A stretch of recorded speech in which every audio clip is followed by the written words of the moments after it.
What's up everyone? Welcome back to the channel. Welcome to our 100 days commerce master class. और हम लोगों ने last business studies की class में staffing complete कर लिया था। आज हम लोग डायरेक्टिंग शुरू करने जा रहे हैं। ये थोड़ा सा बड़ा चैप्टर है तो मोस्ट प्रोबेबली ये 2 की जगह 3 क्लासेस लेगा। कोशिश करूंगा 2 में हो जाए, बट मैं क्वालिटी कॉम्प्रोमाइज नहीं कर सकता, तो 2 की जगह 3 क्लासेस चाहे लग जाए, बट इसको अच्छे से समझना है। सबसे बड़ा चैप्टर है, सबसे ज़्यादा मार्क्स का है पूरी बुक में, तो बहुत अच्छे से करेंगे और शानदार तरीके से इसको प्रिपेयर करेंगे। चलिए जल्दी से लेट्स बिगिन।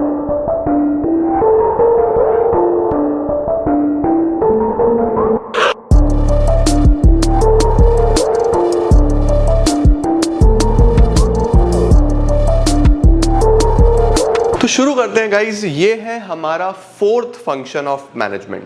फर्स्ट फंक्शन हमने प्लानिंग पढ़ लिया, ऑर्गेनाइजिंग पढ़ लिया, स्टाफिंग पढ़ लिया, अब है डायरेक्टिंग।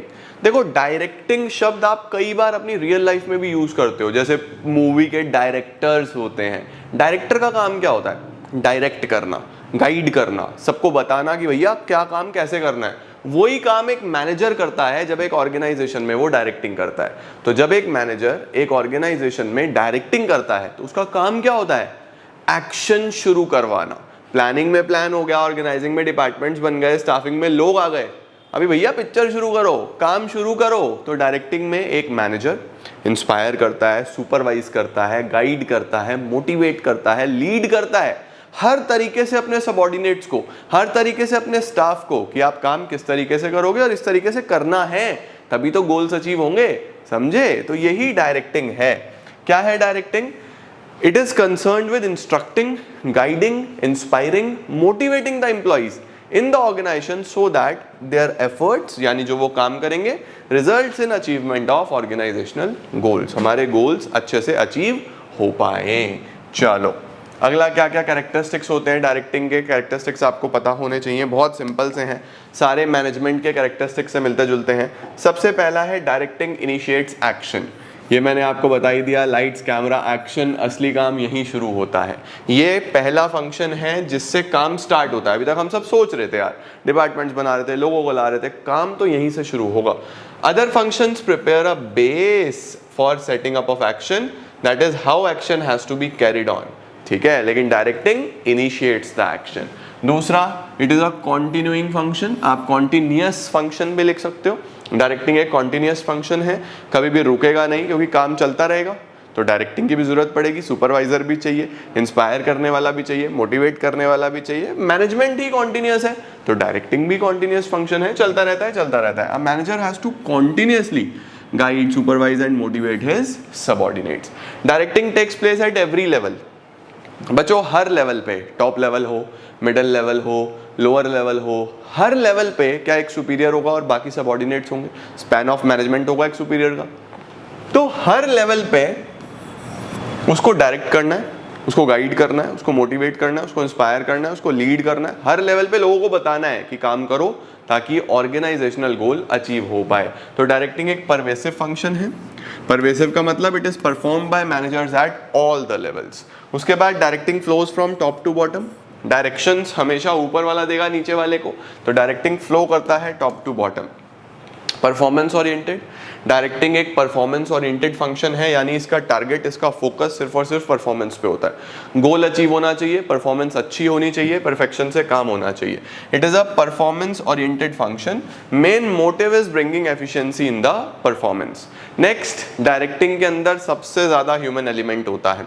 ह्यूमन एलिमेंट क्यों होता है? क्योंकि यहाँ पे एक मैनेजर को एज अ डायरेक्टर लोगों को संभालना है, मैनेज करना है, और लोगों को मैनेज करना सबसे मुश्किल टास्क होता है एक ऑर्गेनाइजेशन में, क्योंकि हर कोई डिफरेंट बैकग्राउंड से आता है, हर कोई डिफरेंट माइंडसेट के साथ आता है। अब लोगों का तो तुम्हें पता है, हर इंसान अलग तरीके से सोचता है, कोई खुश हो जाएगा, कोई नाराज हो जाएगा, और सब अलग अलग है, सब वेराइटी अलग अलग है, तो फिर सबको संभालना थोड़ा सा मुश्किल काम होता है। चलो सर, इसके बाद देखो डायरेक्टिंग की इंपॉर्टेंस। डायरेक्टिंग क्यों इंपॉर्टेंट है? Why it is important to lead, why it is important to supervise, why it is important to guide. क्यों जरूरी है? क्योंकि नंबर 1, इनिशिएट एक्शन। डायरेक्टिंग से ही असली काम शुरू होता है। पीछे आ गया, to integrate the employees efforts. अभी बताया मैंने आपको, इसमें ह्यूमन एलिमेंट होता है, हर एम्प्लॉय अलग अलग है, अपनी तरफ से काम कर रहा है, लेकिन उसके एफर्ट्स को इंटीग्रेट करने के लिए, एक साथ लेके आने के लिए, ऑर्गेनाइजेशनल गोल्स की तरफ डायरेक्ट करने के लिए डायरेक्टिंग की जरूरत तो पड़ेगी। उसके बाद directing is a means of motivation. Directing का मतलब सिर्फ ऑर्डर्स देना नहीं है, डायरेक्टिंग का मतलब लोगों के साथ चल के उनको मोटिवेट करके उनसे काम करवाना है। देखो, management is all about getting work done through people. बड़ी ऑर्गेनाइजेशन में सब कुछ आप अकेले नहीं कर सकते, आपको लोगों से काम करवाना आना चाहिए। तो वहां पे आपको मोटिवेशन चाहिए, वहां आप लोगों को मोटिवेट करो, इंस्पायर करो, तभी तो लोग अपना बेस्ट देंगे। तो डायरेक्टिंग में एक मीन्स ऑफ मोटिवेशन जरूरी है। Directing brings stability and balance in the organisation. Directing function सबसे ज्यादा कोशिश करता है कि ऑर्गेनाइजेशन में स्टेबिलिटी बनी रहे, ऑर्गेनाइजेशन में बैलेंस बना रहे, ऑर्गेनाइजेशन इधर उधर ना जाए, किसी भी लेवल पे कोई लड़ाई झगड़ा ना हो, हर लेवल अपना बेस्ट दे रहा हो। यही डायरेक्टिंग का एक मोटिव होता है। Directing function tries to create balance. Generally when the employees are working at different levels they develop different attitudes, तो उनके बीच में बैलेंस बहुत इंपॉर्टेंट होता है। Directing is important to facilitate the change. Changes लेके आने के लिए, ऑर्गेनाइजेशन में बदलाव लाने के लिए यहाँ पे डायरेक्टिंग बहुत इंपॉर्टेंट होता है। तो डायरेक्टिंग में बदलाव आ सके, चेंजिंग आ सके ऑर्गेनाइजेशन में। भाई बिजनेस एनवायरनमेंट डायनामिक है, कॉन्टिन्यूसली चेंजिंग है, हर रोज बदल रहा है, तो आपकी ऑर्गेनाइजेशन भी उस हिसाब से बदल सके, इसलिए डायरेक्टिंग बहुत इंपॉर्टेंट है। Generally employees hesitate in accepting the changes, but through directing function the superiors guide the subordinate that the changes are better for them also. ठीक हो गया जी। इसके बाद हमारे पास आता है एलिमेंट्स ऑफ डायरेक्टिंग। एलिमेंट्स बच्चों हमारे पास बहुत इंपॉर्टेंट हैं। कौन कौन से एलिमेंट्स हैं हमारे पास डायरेक्टिंग के, आ जाओ।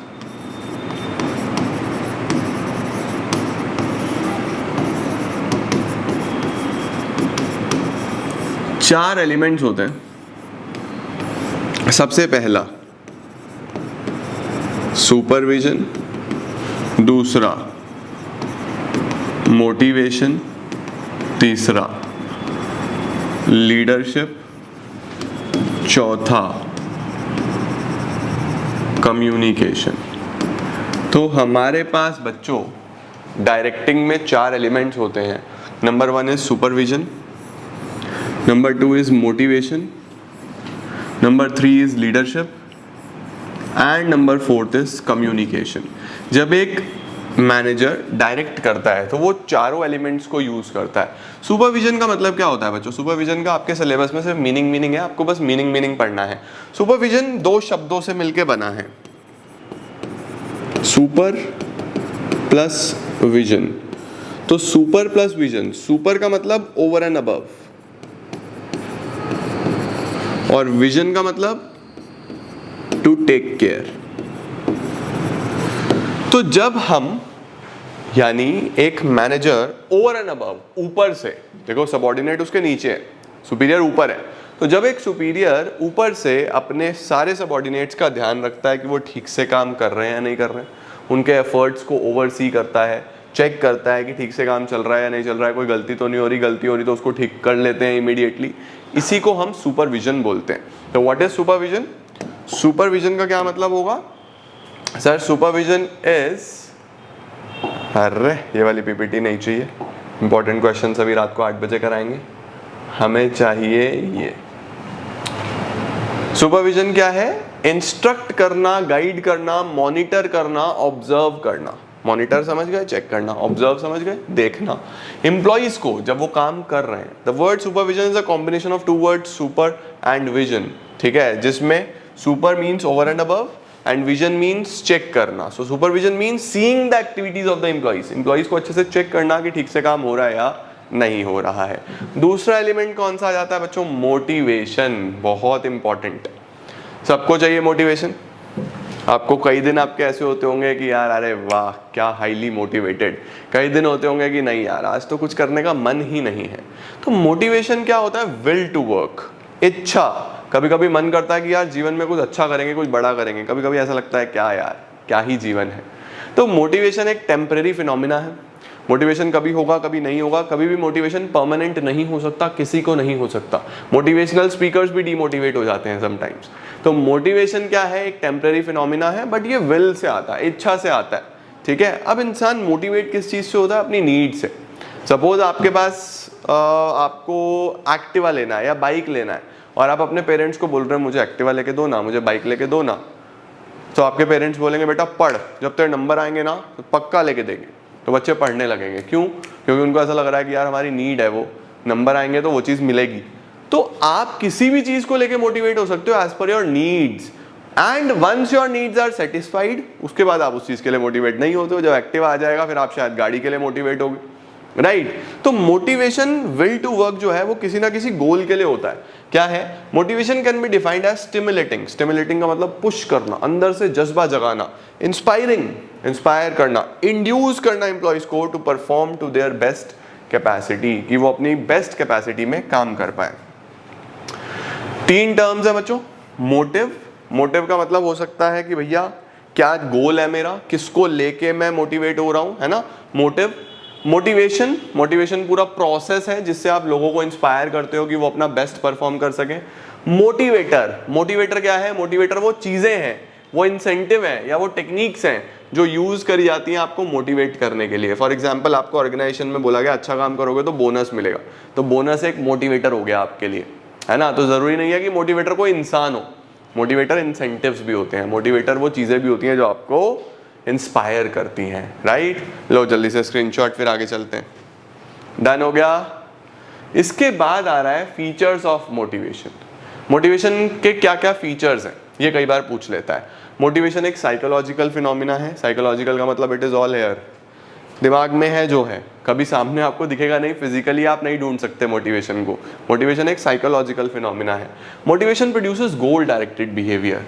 आप जब मोटिवेटेड होगे तो आप हमेशा एक गोल के टवर्ड्स मोटिवेटेड होगे, कि आपको अगर पढ़ना है, यू आर मोटिवेटेड इनफ कि यार मुझे एग्जाम में अच्छा करना है, तो आप एक गोल की तरफ मोटिवेट हो रहे हो। तीसरा क्या है? Motivation can be positive as well as negative. मुझे अगर आपको मोटिवेट करना है तो या तो मैं आपको पॉजिटिव चीज़ों के लिए मोटिवेट कर सकता हूँ कि भैया अच्छे नंबर लेके आओगे ना तो आपको ये भी मिलेगा, आपको वो भी मिलेगा, आप पॉजिटिव रहोगे। नेगेटिवली कैसे मोटिवेशन होता है? डरा के, मैं डंडा लेके बैठ गया, बेटा पढ़, तेरी ऐसी की तैसी, तू पढ़, अगर तू आज नहीं पढ़ा तो तू नहीं या मैं नहीं, या तू नहीं आज तो डंडा नहीं। तो नेगेटिव मोटिवेशन भी होता है, तो दोनों तरीके से मोटिवेट हो सकता है इंसान। भाई अल्टीमेटली तो गोल अचीव होना है। तीसरा क्या है? It is a complex process. Complex का क्या मतलब होता है? कॉम्प्लेक्स का मतलब होता है कि समझना बहुत मुश्किल है एक इंसान को कैसे मोटिवेट किया जाए, या एक इंसान कितना मोटिवेट हो रहा है। मैं बहुत सारे अलग अलग कॉलेजेस में अलग अलग सेमिनार्स के लिए जाता हूँ। कल भी मैं इसीलिए वीडियो नहीं अपलोड कर पाया था क्योंकि मेरा सेमिनार था एक यूनिवर्सिटी में। आप लोगों ने देखा होगा, जो लोग मुझे इंस्टाग्राम पे फॉलो करते हैं, तो सारी पिक्चर्स वगैरह मैंने अपलोड करी। तो वहाँ पे बहुत बड़ी ऑडियंस है। अब मेरी बात सुन के कितने लोग मोटिवेट हो रहे हैं, ये एक बहुत ही कॉम्प्लेक्स फिनोमिना है। कोई इतना सा मोटिवेट होगा, कोई इतना ज़्यादा मोटिवेट होगा, कोई इतना सारा मोटिवेट हो जाएगा। तो ये कॉम्प्लेक्स फिनोमिना है। ह्यूमन अलग अलग है ना। तो मोटिवेट करना भी कॉम्प्लेक्स है और मोटिवेशन को समझना भी एक कॉम्प्लेक्स फिनोमिना है। चौथी चीज़ क्या आती है? Motivation is a dynamic and continuous process. Human beings ever changing है। आज आपकी बात सुन के अगर कोई इंसान मोटिवेट हो गया तो शायद आपको 1 महीने बाद उसको फिर मोटिवेट करना पड़े, वो नीचे जाएगा।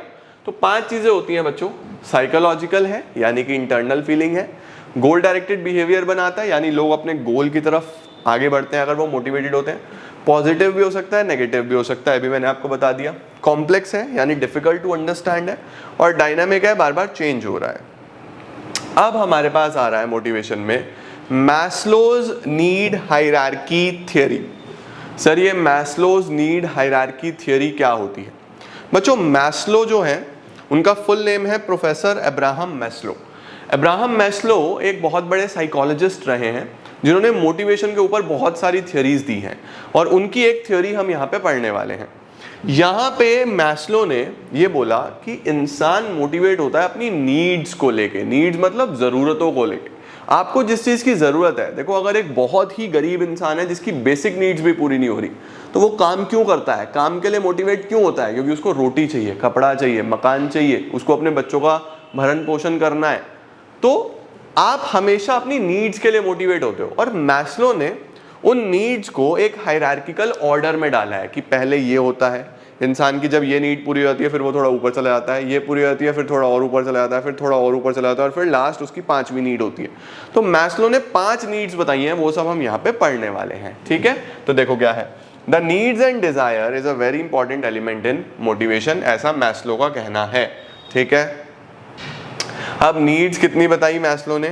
5 बताई। देखो हमारे पास ये 5 नीड्स बताई। अगर यहाँ पे डायग्राम हो, नहीं डायग्राम नहीं है, हम बना लेंगे। आ जाओ, हम ये डायग्राम अपनी कॉपी में बनाएंगे। मोटिवेशन में मैस्लो की जो नीड हायरार्किकल थ्योरी है उसमें इस तरीके से हम डायग्राम बनाएंगे। 1 2 3 4 5। सबसे पहली नीड सबसे नीचे हम लिखेंगे फिजियोलॉजिकल। ध्यान रखना ये साइकोलॉजिकल नहीं है, फिजियोलॉजिकल नीड्स हैं। फिजियोलॉजिकल का मतलब होता है बेसिक नीड्स। फिजियोलॉजिकल का मतलब क्या होता है? Basic needs. देखो एक इंसान सबसे पहले अपनी बेसिक नीड्स के लिए मोटिवेट होता है। बेसिक का मतलब हो गया रोटी कपड़ा मकान, उसको सबसे पहले ये चाहिए, उसको और किसी चीज़ की ज़रूरत नहीं है। उसको चाहिए भैया मुझे खाना मिल जाए, कपड़ा मिल जाए, अच्छा पहनने के लिए मेरे छत हो मेरे सिर पे कि भैया धूप बारिश से बच पाऊँ, अपने बच्चों को अच्छे से सुला पाऊँ। तो एक इंसान के लिए हमेशा सबसे पहले बेसिक नीड्स होती हैं। जब ये पूरी हो जाती है फिर वो मोटिवेट होता है सेफ्टी एंड सिक्योरिटी के लिए।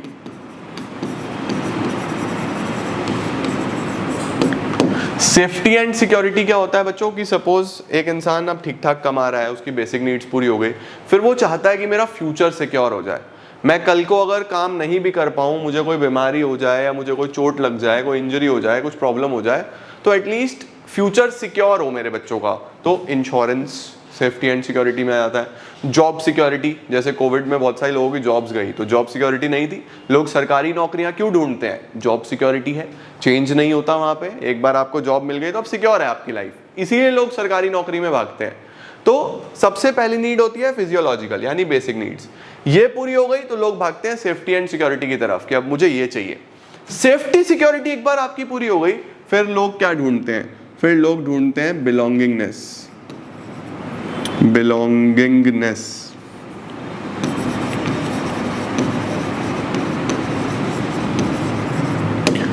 या फिर एफिलिएशन नीड्स। बिलोंगिंगनेस या एफिलिएशन क्या होता है बच्चों? कुछ अपने दोस्त हों, एक फैमिली हो, अच्छे रिलेटिव्स हों, यानी हमारे कोई अपने हों जिनके साथ अगर हम खुश हैं तो वो खुशी सेलिब्रेट कर पाएँ, और अगर कोई दुख है, कोई दुख की घड़ी है तो वो हमारे साथ खड़े हों ताकि वो हमारी स्ट्रेंथ बन पाए। तो एक इंसान सबसे पहले मोटिवेट होता है बेसिक नीड्स के लिए, फिर सेफ्टी सिक्योरिटी के लिए, फिर उसको कोई अपना चाहिए, यानी उसकी फैमिली फ्रेंड्स अच्छे हों, उसके अच्छे रिलेशनशिप्स हों, उसकी अच्छी रिलेटिव्स हों, उसका जो एनवायरनमेंट है उसके आसपास का वो बढ़िया हो, उसके आसपास के लोग अच्छे हों, उसको सपोर्ट करने वाले हों। यानी अब इंसान को पैसा हो गया, सेफ्टी सिक्योरिटी होगी, फिर कोई ना कोई अपना भी तो चाहिए, राइट? तो वो होती है बिलोंगिंगनेस नीड्स। ये एक बार हो गई फिर इंसान ढूंढता है एस्टीम।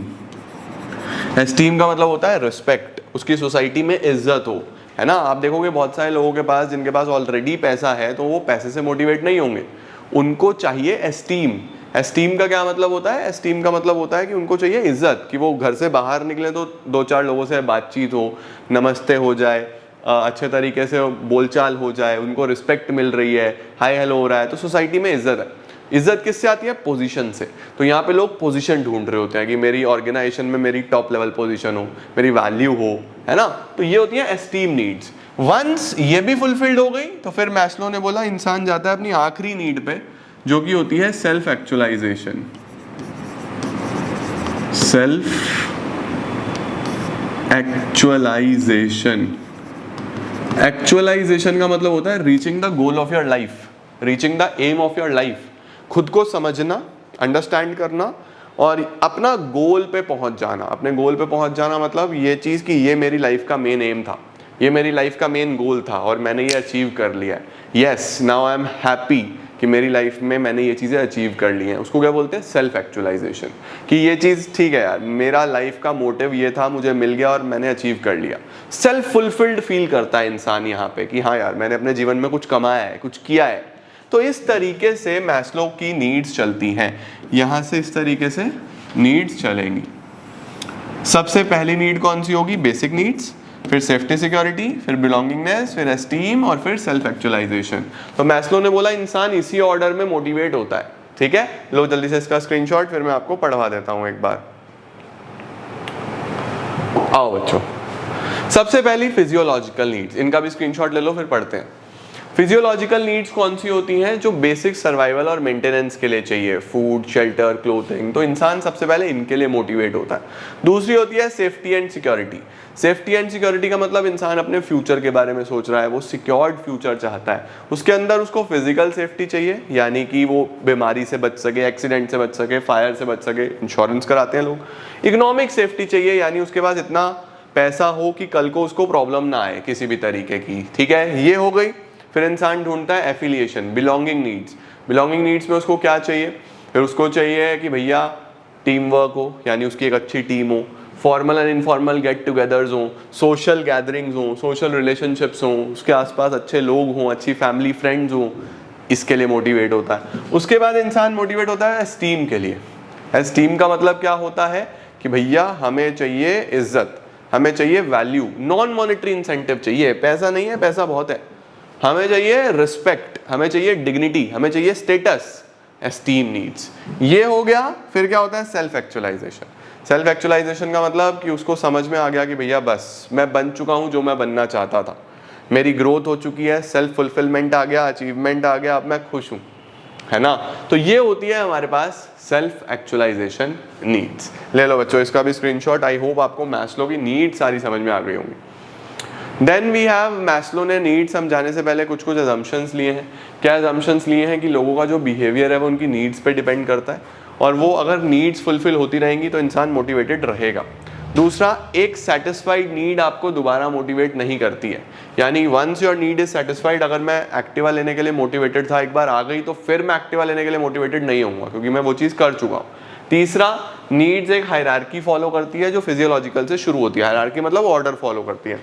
चौथा, एक इंसान एक नीड पूरी करके नेक्स्ट हायर लेवल नीड पे चला जाता है। ठीक हो गया बच्चों? तो ये थी, स्क्रीनशॉट ले लो, ये थी मैस्लो की need hierarchical theory. I hope आप लोग को मैस्लो की नीड वाली थ्योरी अच्छे से समझ में आ गई होगी, सुपरविजन समझ में आया होगा, डायरेक्टिंग समझ आया होगा, फीचर्स इंपॉर्टेंट समझ में आया होगा। अगली क्लास में हम यहीं से कंटिन्यू करते हैं। पहले मॉनेटरी और नॉन मॉनेटरी इंसेंटिव्स पढ़ेंगे कि किस तरीके से इंसान को मोटिवेट करने के लिए पैसा दिया जाता है, और कुछ नॉन मॉनेटरी चीज़ें भी दी जाती हैं। तो इन सबको यहाँ से कंटिन्यू करेंगे नेक्स्ट क्लास में। अच्छे तरीके से रिवीजन ले लेना, अच्छे तरीके से एक बार रीडिंग लगा लेना। कल इस चैप्टर को आगे बढ़ाएंगे एंड देन कंटिन्यू करेंगे और जल्दी से जल्दी खत्म करने की कोशिश करेंगे। Alright, thank you so very much everyone for joining in. I am gonna see you all super soon. Till then see ya, take care, bye bye, keep growing and keep glowing.